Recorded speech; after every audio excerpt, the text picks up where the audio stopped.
হারাম উপার্জনের আরেকটি মাধ্যম হচ্ছে সুদ, যে সুদ আমাদের সমাজে একদম রন্ধ্রে রন্ধ্রে ছড়িয়ে গেছে।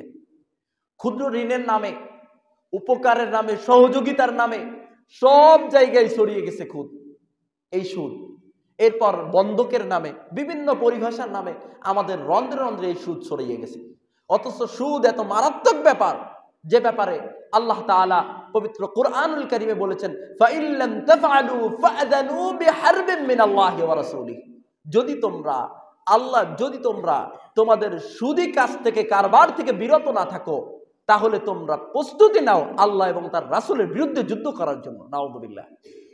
আল্লাহ এবং তার রাসূলের বিরুদ্ধে যুদ্ধ করবে এরকম পৃথিবীতে কেউ আছে? কেউ আছে?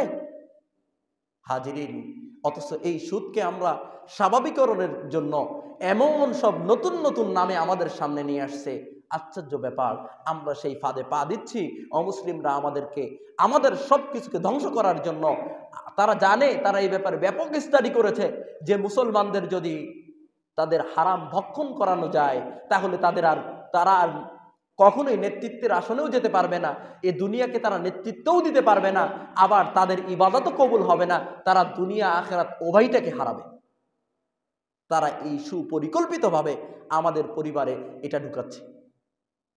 এবং তারা দেখবেন ছবি নাই আপনার কাছ থেকে, এবং মহিলা মানুষের ছবিও নাই।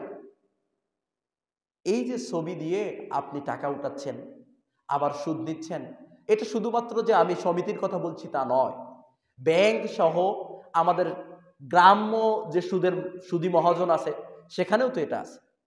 অতএব এগুলো থেকে বিরত থাকতে হবে। যারা সুদী কারবারের সাথে জড়িত আছেন, আল্লাহর রাস্তে এগুলো ছেড়ে দেন। ওয়াদারু মা বাকিয়া মিনার রিবা ইন কুনতুম মুমিনিন। আল্লাহ বলছে, যদি তুমি মুমিন হয়ে থাকো, তাহলে তোমার বাকি বকিয়া যে সমস্ত সুদী কারবার রয়েছে সেগুলো ছেড়ে দাও।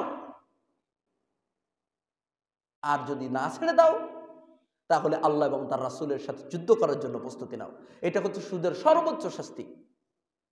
রাসূলুল্লাহ সাল্লাল্লাহু আলাইহি ওয়াসাল্লাম বলেছেন, লাআনা রাসূলুল্লাহ সাল্লাল্লাহু আলাইহি ওয়াসাল্লাম আকিলার রিবা ওয়া মুকিলাহু ওয়া কাতিবাহু ওয়া শাহিদাইহি ওয়া ক্বালাহুম সাওয়া। যে সুদ খায়, যে সুদ দেয়, যে সুদের সাক্ষী থাকে, যে সুদ লেখে, সবাই সমান অপরাধী। সবার উপরেই রাসূলুল্লাহ সাল্লাল্লাহু আলাইহি ওয়াসাল্লাম লানত করেছেন, অভিশাপ দিয়েছেন।